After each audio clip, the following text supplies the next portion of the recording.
el Salmo número 51.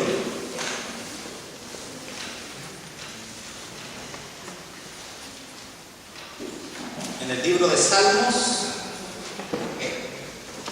el capítulo 51, comenzando la lectura desde el versículo 1. Sentados nada más, dice así la palabra del Señor: Ten piedad de mí, oh Dios, conforme a tu misericordia, conforme a la multitud de tus piedades, borra mis rebeliones. Lávame más y más de mi maldad y límpiame de mi pecado, porque yo reconozco mis rebeliones y mi pecado está siempre delante de mí. Contra ti solo he pecado y he hecho lo malo delante de tus ojos, para que sea reconocido justo en tu palabra y tenido por puro en tu juicio. He aquí, en maldad he sido formado, y en pecado me concibió mi madre. He aquí, tú amas la verdad en lo íntimo, y en lo secreto me has hecho comprender sabiduría. Purifícame con hisopo y seré limpio. Lávame y seré más blanco que la nieve. Hazme oír gozo y alegría, y se recrearán los huesos que has abatido. Esconde tu rostro de mis pecados y borra todas mis maldades. Crea en mí, oh Dios, un corazón limpio, y renueva un espíritu recto dentro de mí.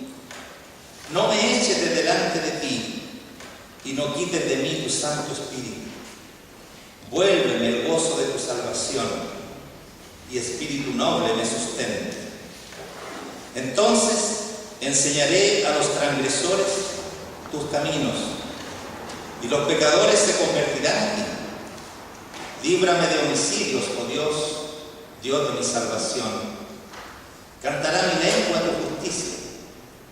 Señor, abre mis labios, y publicará mi boca tu alabanza. Porque no quieres sacrificio, que yo lo daría. No quieres holocausto. Los sacrificios de Dios son el espíritu quebrantado. Al corazón contrito y humillado no despreciarás tú, oh Dios. Haz bien con tu benevolencia a Sión. Edifica los muros de Jerusalén. Entonces te agradarán los sacrificios de justicia, el holocausto u ofrenda del todo quemada. Entonces ofrecerán becerros sobre tu altar. Aquí la lectura es la palabra del Señor. Confiamos en que Él ha de bendecir en nuestros corazones en esta tarde. Este salmo de David, un salmo llamado penitencial, como otros 6 salmos más, son 7 en total, los salmos penitenciales, de los cuales podemos mencionar el Salmo 6, el 32, el Salmo 38, el que hemos leído, el 51, el Salmo 102 y el 130 y el 143. Nada más que el 102 y el 130 no fueron escritos por David. Todos los demás salmos llamados penitenciales fueron escritos por David. David, el más grande y más amado rey de Israel, cuya historia, ¿no es cierto?, se relata en amplitud en la palabra del Señor, desde el primer libro de Samuel, capítulo 16, hasta el segundo libro de Reyes, capítulo 2, verso 11, y luego continúa su vida desde el primer libro de Crónicas, desde los capítulos 11 al 29. Entonces tenemos ampliamente escrito acerca de David en aquellos libros históricos. Lo que encontramos aquí, en primer lugar, es un corazón arrepentido por su pecado delante de Dios. Encontramos, tal como dice a continuación del título que tiene este salmo al músico principal, Salmo de David, cuando después que se llegó a Betsabé vino a él Natán el profeta. Y tenemos que remontarnos un poquito hacia atrás en la historia para entender y para poder entrar ya a explicar acerca de la petición que hace a Dios David, porque él quiere recibir el perdón por el pecado el cual vamos a comentar. Encontramos en la palabra del Señor que en cierta ocasión David vio a una mujer llamada Betsabé y la codició en su corazón. Y dice, por favor, si alguien puede ver atrás, necesitamos vigilancia. Como decía, David tomó a aquella mujer, cometió un grave pecado de adulterio y también de homicidio. Encontramos en la palabra del Señor que este grave pecado de David, este grave pecado ante los ojos de Dios, porque dice la palabra de Dios que lo que David había hecho fue muy desagradable a los ojos de Jehová. Un pecado de adulterio y también de homicidio, porque él mandó a poner al frente de la batalla al esposo de Betsabé para que le dieran muerte. Entonces, ante ese pecado horrendo, pecado que en la palabra de Dios encontramos que solamente tenía como castigo la muerte. Para estos pecados de adulterio y de homicidio no había ningún sacrificio, ninguna ofrenda que alguien pudiese dar para así recibir el perdón de sus pecados.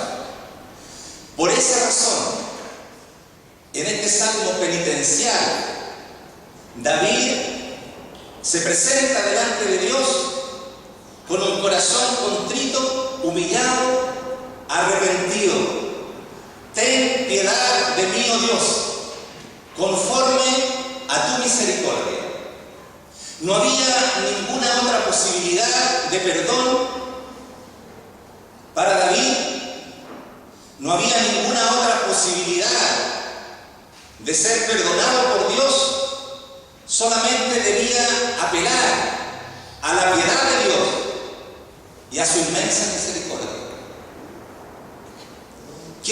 ¿A qué otra cosa puede apelar un pecador confeso como David de su pecado, si no es a la misericordia de Dios?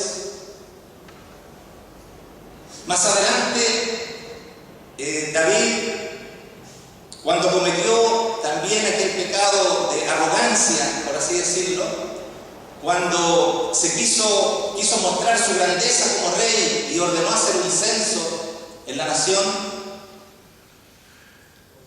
y vino el profeta Gad a él, un vidente, dice, del reino de David, a amonestarlo de parte de Dios. Y le dio 3 opciones Dios para que escogiera a David, porque iba a ser castigado. Iba a enviar hambre a la tierra, una opción. Iba a caer en manos de sus enemigos, o iba a recibir el castigo de Dios por medio de una peste. Y David, arrepentido de haber optado por hacer un censo como vanidad de su reinado, dice: caigamos en las manos de Jehová, porque sus misericordias son muchas. David conocía de la misericordia de Dios, y a eso él quería acogerse en esta petición que encontramos aquí en el versículo 1. Ten piedad de mí, oh Dios, conforme a tu misericordia. Si bien es cierto, David en la Escritura es conocido, el rey David es conocido como un hombre conforme al corazón de Dios.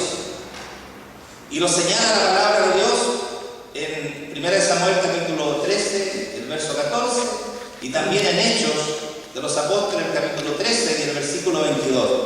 David, un hombre conforme al corazón de Dios, pero tiene una salvedad. Dice allí en el primer libro de Reyes, cuando se está relatando acerca del reinado de Abián, el hijo de Roboam.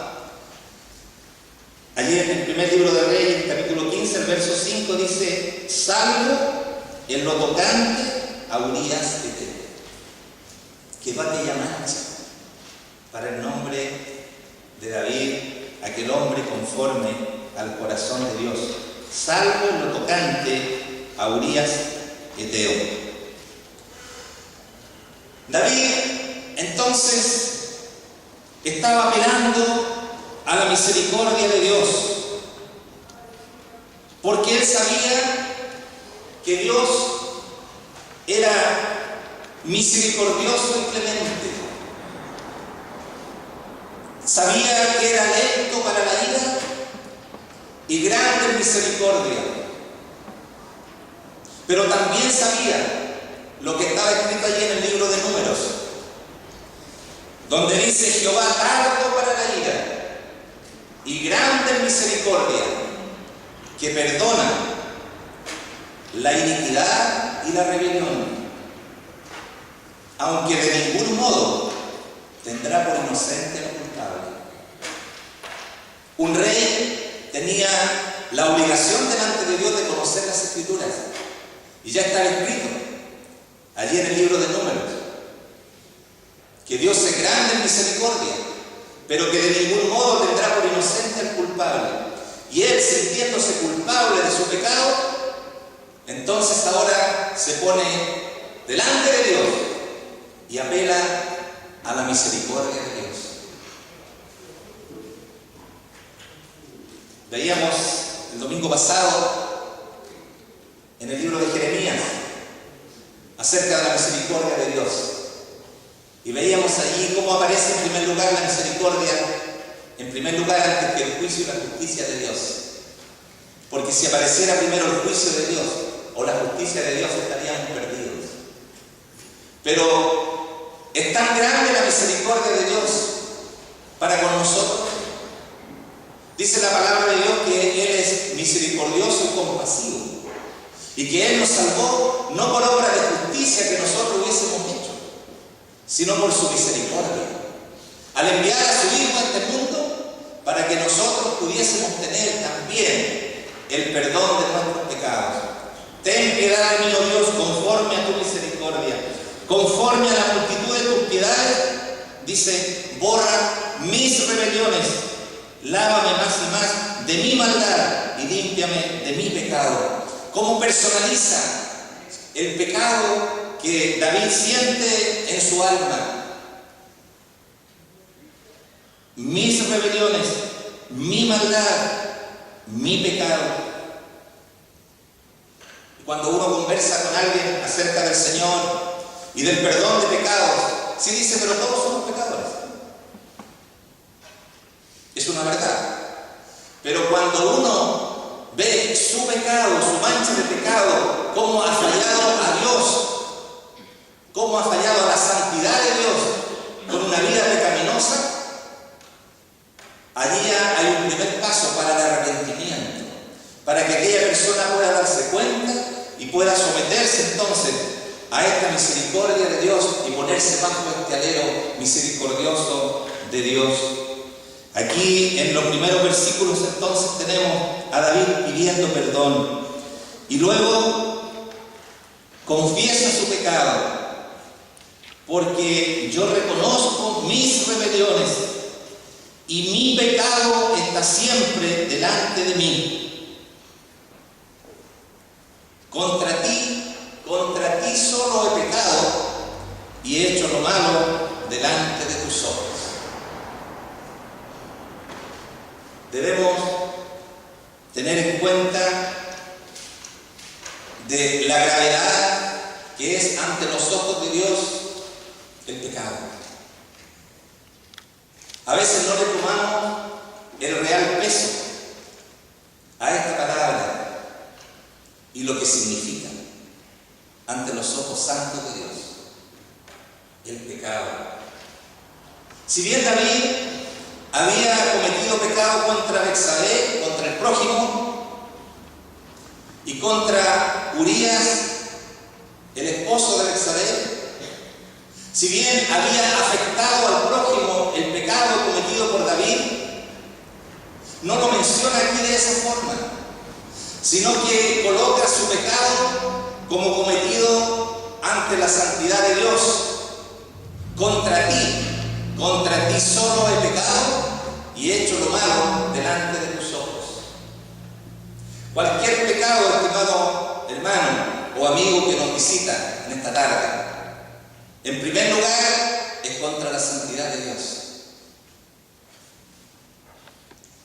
Tenemos como ejemplo, ¿no es cierto?, el hijo pródigo que regresa a su casa, y en Lucas capítulo 15. Cuando va al padre, dice: me levantaré e iré a mi padre y le diré: Padre, he pecado contra el cielo, en primer lugar, y contra ti. He pecado contra el cielo, contra la majestuosidad de Dios, contra su santidad tan grande. Si bien la misericordia de Dios es uno de sus atributos, como el amor, como la bondad, tenemos que aquí David coloca su pecado frente a esta misericordia, porque sabe que sólo así obtendrá el perdón, sólo así tendrá su pecado borrado como Él quiere, su pecado limpiado, porque debemos pensar que el pecado hiere la conciencia, el pecado deprime el corazón, el pecado afecta el cuerpo, amarga el espíritu, el pecado impide la comunión con Dios. Si nosotros vemos cómo se siente un alma que está contrita, humillada, afectada por el pecado, nos vamos a dar cuenta, si bien allí en el Salmo 32 David nos escribe aquel salmo como dando a entender que ya su pecado, del cual habla el Salmo 51, ha sido perdonado. Dice: bienaventurado aquel cuya transgresión ha sido perdonada y cubierto su pecado. Bienaventurado el hombre a quien Jehová no culpa de iniquidad. Mire lo que sentía David mientras callé, mientras no confesó su pecado. Se envejecieron mis huesos, dice, afectó su cuerpo. En mi gemir todo el día, porque de día y de noche se agravó sobre mí tu mano. Se volvió mi verdor en sequedades de verano. Mi pecado te declaré, no encubrí mi iniquidad. Dije: confesaré mis transgresiones a Jehová, y tú perdonaste la maldad de mi pecado. Un alma que siente el pecado como dolor, dice el Salmo 6, también es Salmo de David. El verso 2 dice: ten misericordia de mí, oh Jehová, porque estoy enfermo. Sáname, oh Jehová, porque mis huesos se estremecen. Mi alma también está muy turbada. Vuélvete, oh Jehová, libra mi alma, sálvame por tu misericordia. Me he consumido a fuerza de gemir, Todas las noches inundo de llanto mi lecho. Ruego mi cama con mis lágrimas. Mis ojos están gastados de sufrir. Allí hay un alma dolida por su condición de pecador ante Dios. Entonces, tenemos que todo pecado es contra Dios. Dice más abajo: he aquí en maldad he sido formado y en pecado me concibió mi madre. No se refiere específicamente al acto de la concepción, sino que aquel momento cuando es impartida la vida. Desde ese momento la semilla del pecado se traspasa a todo ser humano. Cuando una vida es engendrada, trae aquella semilla del pecado heredada por nuestros primeros padres, por Adán, por Eva. Porque la palabra de Dios dice: por tanto, como el pecado entró en el mundo por un hombre y por el pecado la muerte, así la muerte pasó a todos los hombres, por cuanto todos pecaron.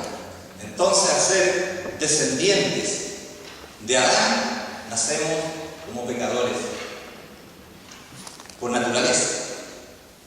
Y después, andando el tiempo, en la medida que vamos creciendo, somos pecadores por práctica.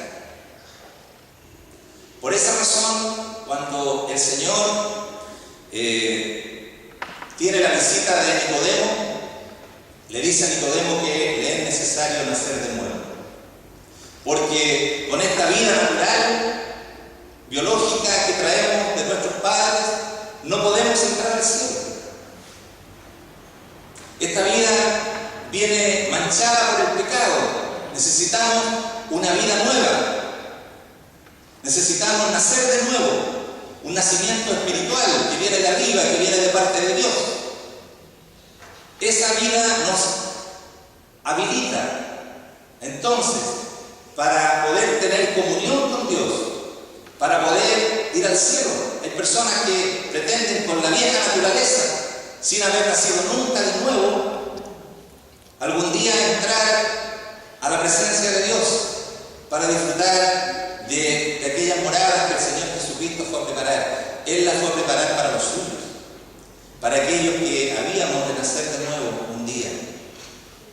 Él ganó allí en la cruz la salvación para aquellos que habíamos de creer en Él.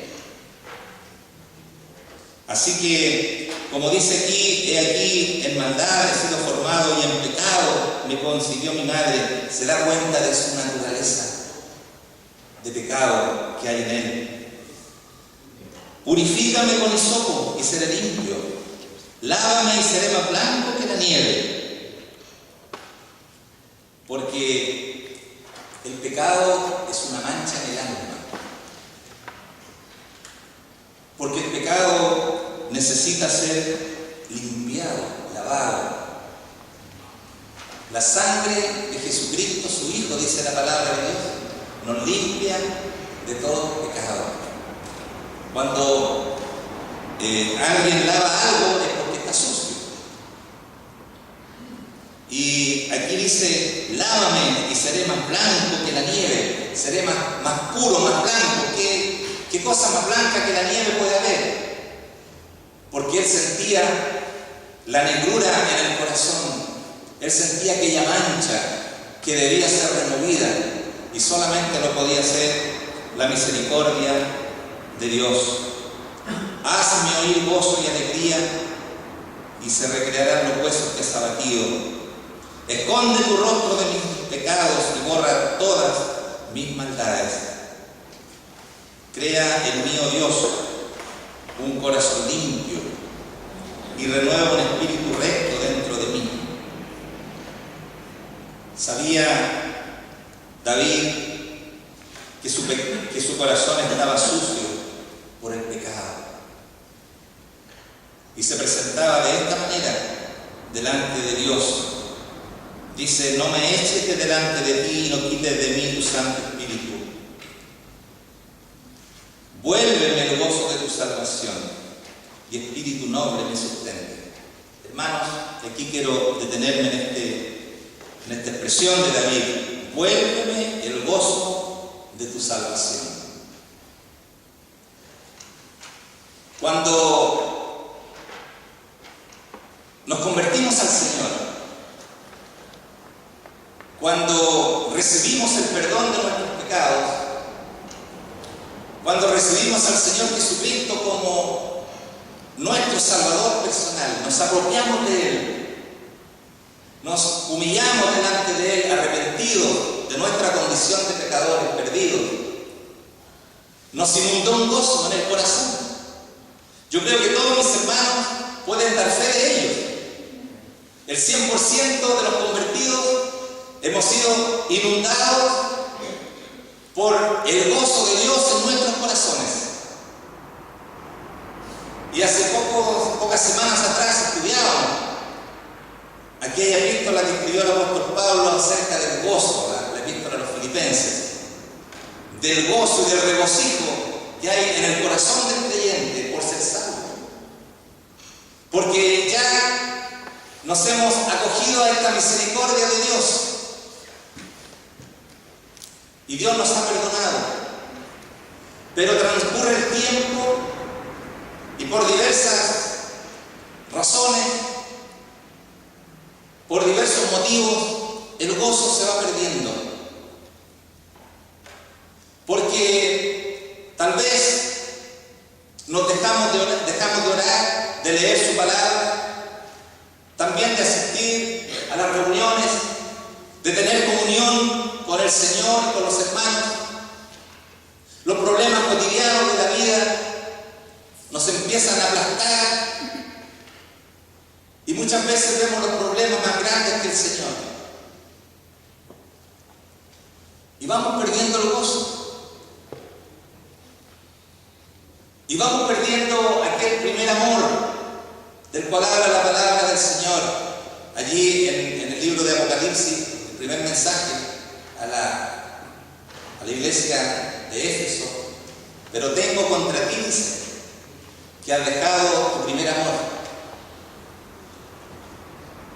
Porque ha habido un descuido en la vida de cada uno, en el desarrollo cristiano, por así decirlo, en nuestra vida espiritual, en nuestro caminar diario.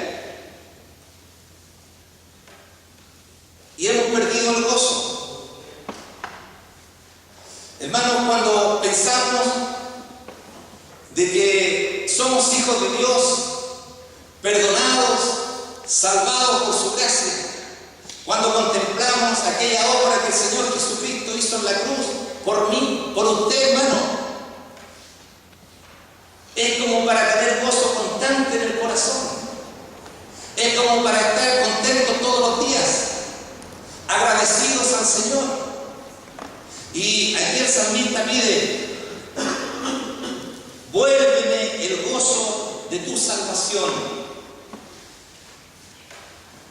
Hermanos, si usted está triste por cualquier cosa que le ocurra en su vida, muchas veces nos ponemos tristes, pero que los problemas cotidianos o cualquier cosa que ocurra no nos apague el gozo que tenemos en el corazón, que debiéramos tener. Y dice más abajo: y espíritu noble me sustente. Que en esta tarde podamos ser renovados, podamos comprender que esta misericordia que permitió a Dios perdonarnos, esta misericordia tan grande de Dios, nos renueve en esta tarde. Renuévame, Señor, ha cantado los hermanos del grupo de alabanza. Renuévame, Señor, y muchas veces lo cantamos, pero no lo aplicamos a nuestra vida. La misericordia de Dios es muy grande.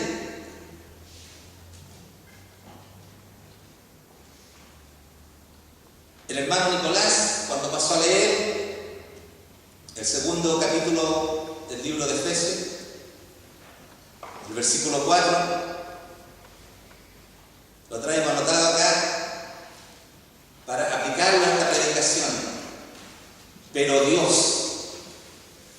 rico en misericordia, por su gran amor con que nos amó, aun estando muertos en pecado, nos dio vida juntamente con Cristo. Por gracia, dice, sois salvos. Y quisiera en esta tarde poner delante de mis hermanos este Salmo 51, precioso salmo penitencial, porque muchas veces nos hace bien ponernos frente a la palabra de Dios y ocultar nuestro corazón, nuestra alma, cómo se encuentra, en qué nivel espiritual estamos delante de Dios. A veces hemos perdido el gozo porque hay algún pecado oculto sin confesar. Porque en el caminar diario nos hemos acostumbrado a cosas que a lo mejor no están de acuerdo a la voluntad de Dios y nosotros las hacemos propias como si nada pasara. Y a veces cometemos pecados, a veces sin saberlo, sin darnos cuenta. Por eso es que tenemos que ponernos frente al espejo de la palabra de Dios. Dice la palabra de Dios que también pecado es saber hacer lo bueno y no hacerlo. Es decir, faltar a lo que el Señor quiere que hagamos y no lo hacemos. Hermanos, he querido leer este salmo y he meditado durante 2 semanas por lo menos en él. Y qué provechoso es ponerse delante de Dios y decir: Señor, si hoy día he pecado, si en esta media mañana que lleva el día he pecado, me acojo a tu misericordia. Perdona mi pecado. Vuélveme el gozo de tu salvación. Hermano, ¿dónde ha perdido el gozo usted?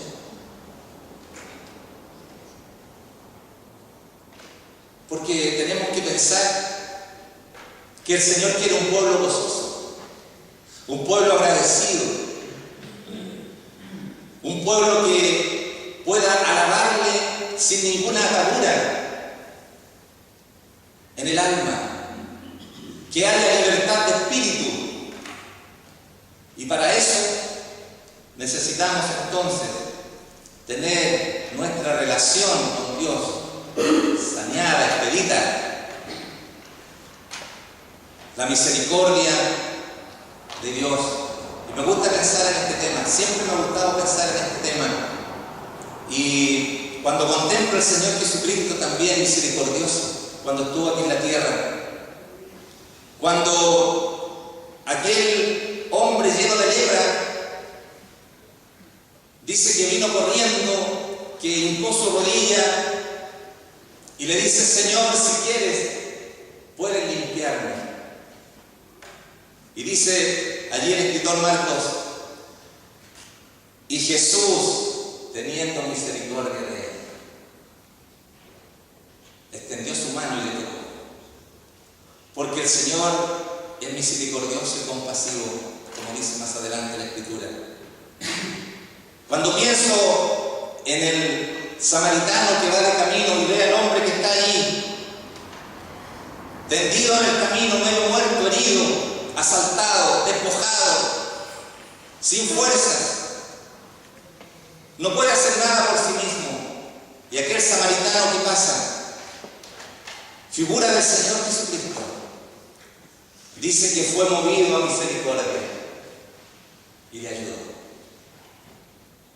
Hermanos, quiero en esta tarde dejar la palabra del Señor y que podamos pensar y meditar en que tenemos un Dios misericordioso. Y como decíamos el domingo pasado en la clase de la escuela dominical, la misericordia de Dios, en la misericordia de Dios, por lo menos, yo veo tres cosas importantes a destacar. La misericordia de Dios tiene, en primer lugar, la clemencia para no castigar al culpable. La misericordia de Dios tiene la compasión para ayudar al necesitado. Pero me gusta pensar que la misericordia de Dios tiene también la gracia para perdonar. Y así, David, como dice más abajo, al corazón contrito y humillado, no despreciarás tú, oh Dios, sino que fue perdonado. Renovemos entonces aquel perdón por nuestros pecados que el Señor Jesucristo ganó en la cruz para nosotros. Renovemos entonces en esta tarde, hermanos, hermanas, contemplando que la misericordia de Dios está extendida para todos y que por aquella misericordia fuimos perdonados. Renovemos ahora en cada uno de nuestros corazones el gozo de la salvación. Que el Señor nos bendiga su palabra.